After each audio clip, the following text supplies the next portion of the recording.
இங்க பாருங்க, நான் இத சொல்றேன், நீங்க வீட்டுக்கு போய் இத கொஞ்சம் யோசிச்சு பாருங்க.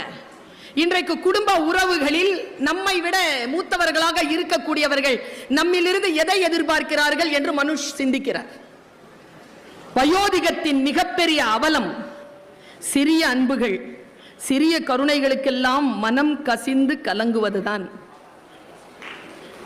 நீங்க உங்க தாத்தாவுக்கு போய் ஒரு ஹாப்பி பர்த்டே சொல்லுங்களேன், அவர் கண் கசியும், அவர் கண் கசியும். ஏன் தெரியுமா? அது கரெக்டா ரெண்டே வரியில அதுக்கு தீர்ப்பு சொல்றார். இந்த மனித மனங்களின் அவலங்களை விசாரிக்கிறது அந்த இரண்டு வரி. அவ்வளவுக்கா எல்லாம் கருணையற்று இருக்கின்றன.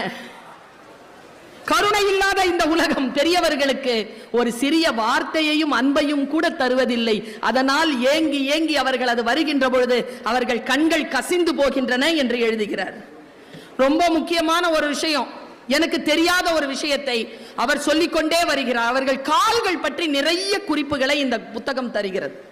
போன புத்தகத்திற்குமான முந்தைய புத்தகத்தில் உடல் எடை குறித்து அவர் நிறைய எழுதியிருந்தார்.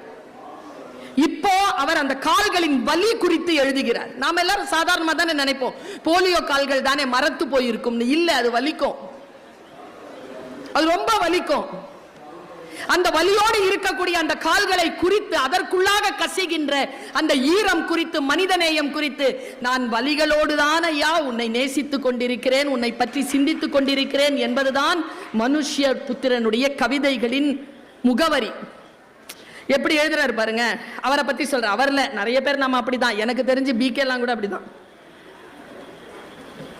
அதீத சந்தோஷத்திலும் சரி, அதீத துக்கத்திலும் சரி, அந்த நாளில் தலையிலிருந்து எவரையும் பார்க்காமல் மணிக்கணக்கில் வேலை செய்து கொண்டிருப்பேன்.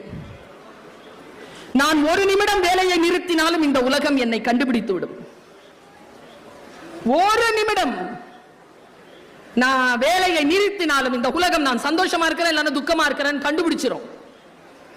அழுவதற்கு நேரம் இல்லாதவர்களை எவராலும் அழ வைக்க முடியாது என்று சொல்லி தன் வேலையின் தீவிரத்தன்மையை பேசுகிறார்.